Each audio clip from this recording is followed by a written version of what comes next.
السلام عليك يا أبا عبد الله. اعوذ باللہ من الشیطان اللعین الرجیم. بسم اللہ الرحمن الرحیم. الحمد لأہلہ والصلاة علی اہلہا اما بعد. ماہ مبارک رجب المرجب کے فضائل اور اعمال کا بیان آپ کی خدمت میں.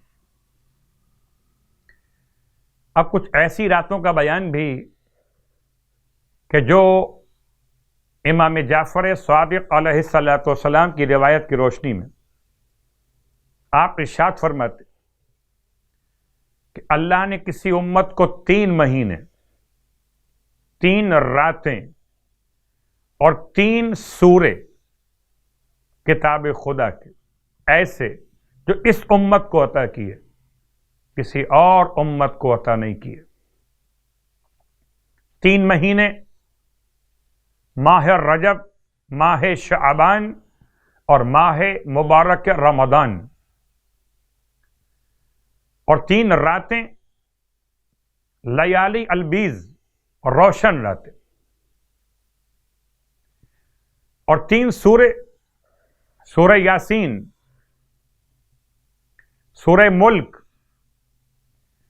اور سورہ اخلاص.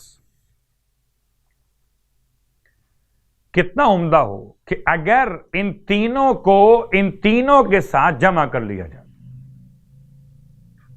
پوچھا گیا مولا سے کیسے ممکن ہے؟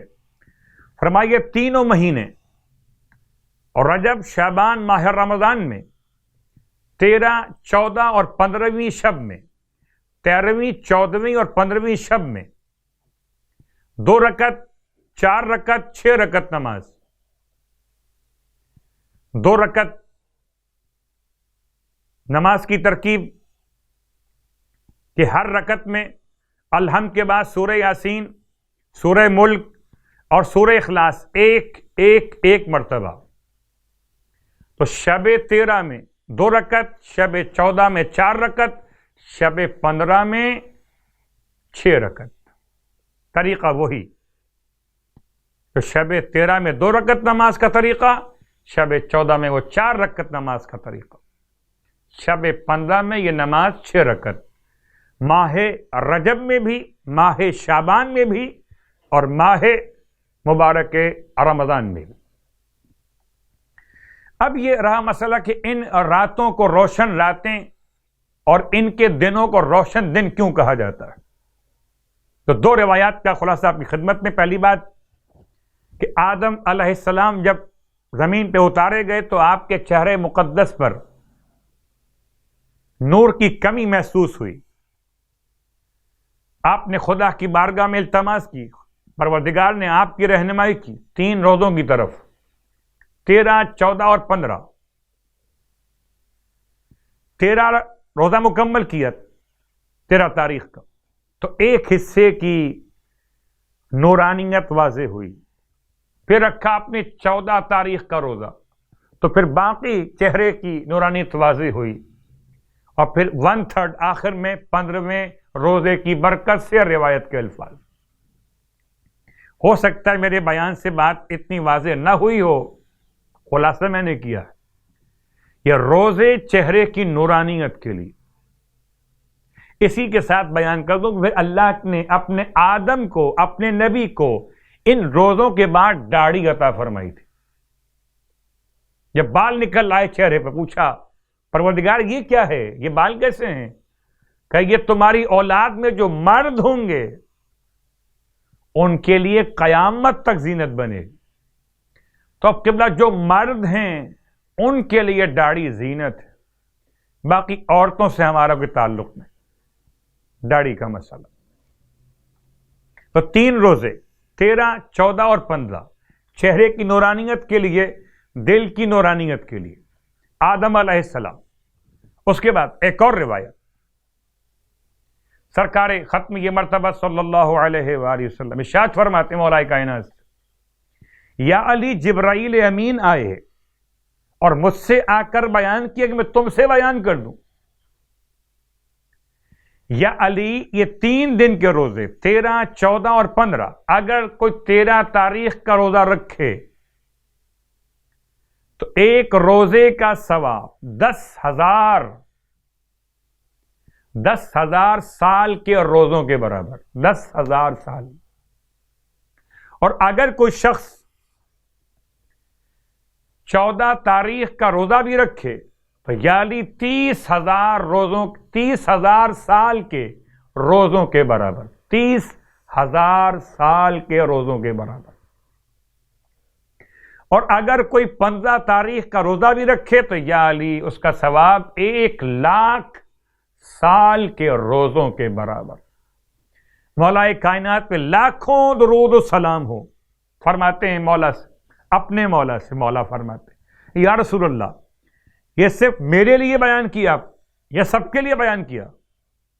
فرمائے یا علی آپ کے لیے بھی، اور جو عمل کرے آپ کا چاہنے والا اس کے لیے بھی۔ تو یہ تو مسلسل 3 مہینوں کا ایک عمل میں نے بیان کیا، 3 راتیں اور 3 دن کے روزے۔ اب آئیے خاص طور سے نماز آپ کی خدمت میں 13ویں رات کے حوالے سے شب ولادت باسعادت مولا کائنات علی ابن ابی طالب علیہ السلام کا بیان ہو چکا۔ یہ 2 رکعت نماز 2 رکعت کر کے 10 رکعت نماز پڑھی جائے گی۔ ہر پہلی رکعت میں الحمد کے بعد سورہ عادیات، ہر پہلی رکعت میں الحمد کے بعد سورہ عادیات، اور ہر رکعت دوم میں الحمد کے بعد سورہ تکاثر کی تلاوت۔ 10 رکعت نماز یعنی 5 نمازیں ہیں آج کی رات میں، 2 رکعت کر کے پڑھی جائیں گی آج کی رات کی نیت کرتے ہو۔ اللہ کے رسول نے ارشاد فرمایا کہ خدا اس کے گناہوں کو معاف کر دے گا اس نماز کی برکت سے۔ عجیب بات، وہ قبر میں منکر نکیر اس کے قریب نہیں آئیں گے۔ مجھے یاد آتا ہے کہ واقعاً مولا کے چاہنے والوں کے لیے نماز کا ثواب کتنا ہے کہ قبر منکر پر منکر نکیر آتے ہیں، قبر مومن پر والد شبیر آتے ہیں۔ نہ کرو سوال مجھ سے مرقد کا، ہٹو ہٹو کے جناب امیر آتے ہیں، اور اس کو منکر نکیر سے خوف بھی نہیں ہوگا۔ روایت کے الفاظ، اور پلے سراج سے بجلی کی مانند گزر جائے گا۔ اور اس کے بعد ماہ رجب کے دن کے روزے کا ثواب فرماتے ہیں اللہ کے حبیب کہ جو ماہ رجب میں 13 روزے مکمل کر لے تو قیامت والے دن اس کے لیے عرش کے سائے میں غذا اور کھانے کا دسترخوان لگا دیا جائے گا، جس کی وسعت اس دنیا کے 70 گنا برابر ہے۔ اس پر بڑے مروارید اور یاقوت کی سینیاں، یعنی وہ تھال جس میں آپ نظر کرتے ہیں، رکھی جائیں گی، اور ہر تھال میں 70,000 قسم کی غذا ہوگی، جس کی خوشبو اور رنگ ایک دوسرے سے الگ ہوں گے۔ وہ اس دسترخوان سے تناول کرے گا، جبکہ دوسرے لوگ بڑی مشکل میں گرفتار ہوں گے۔ مشکل کشا کا چاہنے والا دسترخوان سے نظر مولا کر رہا ہوگا۔ خدا ہم سب کو یہ ثواب حاصل کرنے کے لیے ماہ رجب کے روزے اور نمازوں کی توفیق عطا فرمائے، الہی آمین۔ یقیناً روزے کا ثواب بھی آپ نے سماعت کیا اور دعا بھی مانگ لی، اور دعا قبول کیسے ہوگی جب تک کہ ولائے علی ابن ابی طالب علیہ السلام کا ذکر نہ ہو جائے۔ رجب کی تمام شان، تمام برکتیں کائنات میں بہترین عید کا عنوان، یعنی کہ سرزمین مقدس مکہ المکرمہ، مسجد حرام، خانہ کعبہ کے اندر مولا کائنات علی ابن ابی طالب علیہ السلام کی آمد۔ رجب کی 13 تاریخ اللہ کے رسول کی دعا مقبول، ابراہیم علیہ السلام کی دعا مقبول، ابو طالب علیہ السلام کی تمنا اور پیشن گوئی سچ ثابت ہو رہی۔ فاطمہ بنت اسد خانہ کعبہ کے دیوار کے قریب، دیوار کعبہ شق ہو رہی ہے، بنت اسد کعبے میں آ رہی ہیں۔ اللہ اکبر۔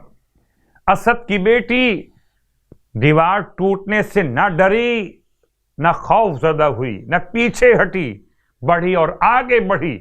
جس کی ماں نہ ڈرتی ہو اس کا بیٹا کیا ڈرے گا؟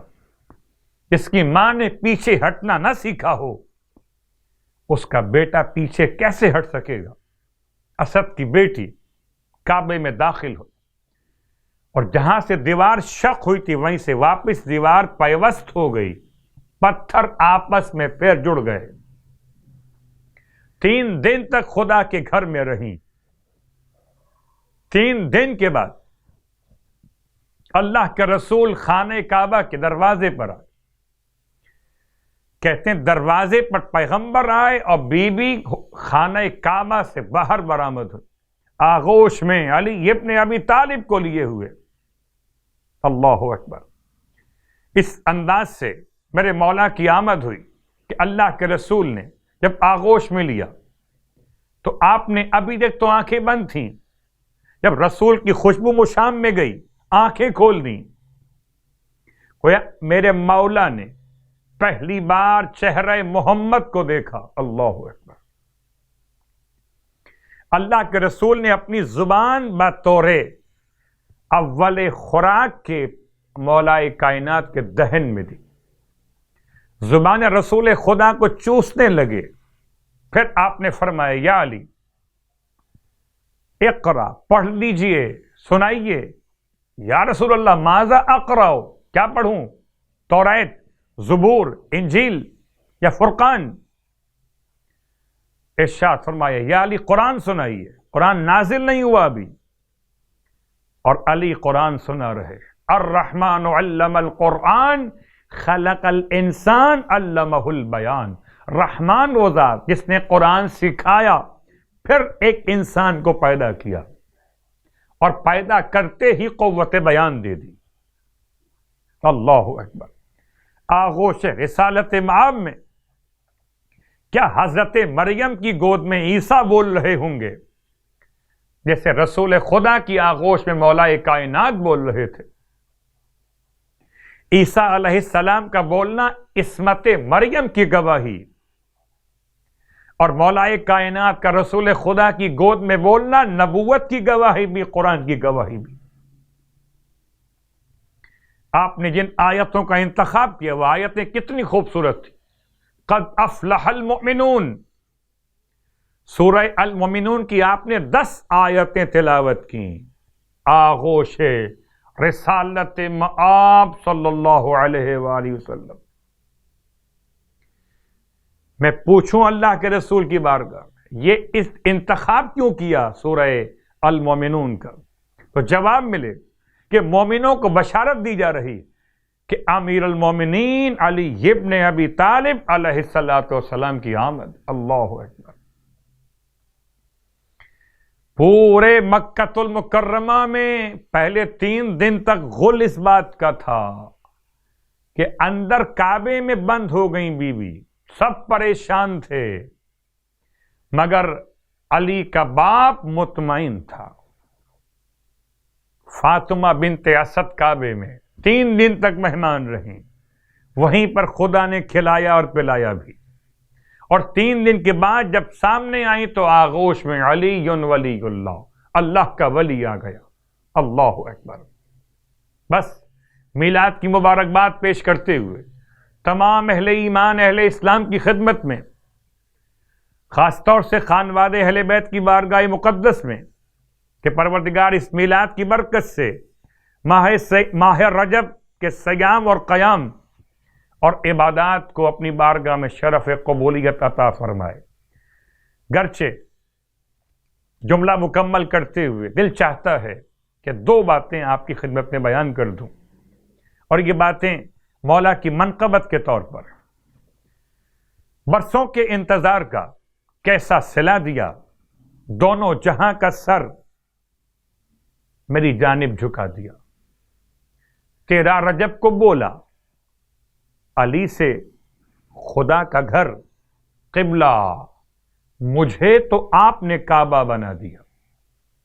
پروردگار سے اسی محبت کے ساتھ کہ جشن مولود کعبہ ہو، صحن کعبہ ہو اور فرزند مولود کعبہ ہو، تو پھر لطف آئے جشن کا، اور سارے موالیان آل محمد شرکائے جشن بھی ہوں اور اطاعت گزارے مولا امام زمان بھی ہوں۔ الہی آمین۔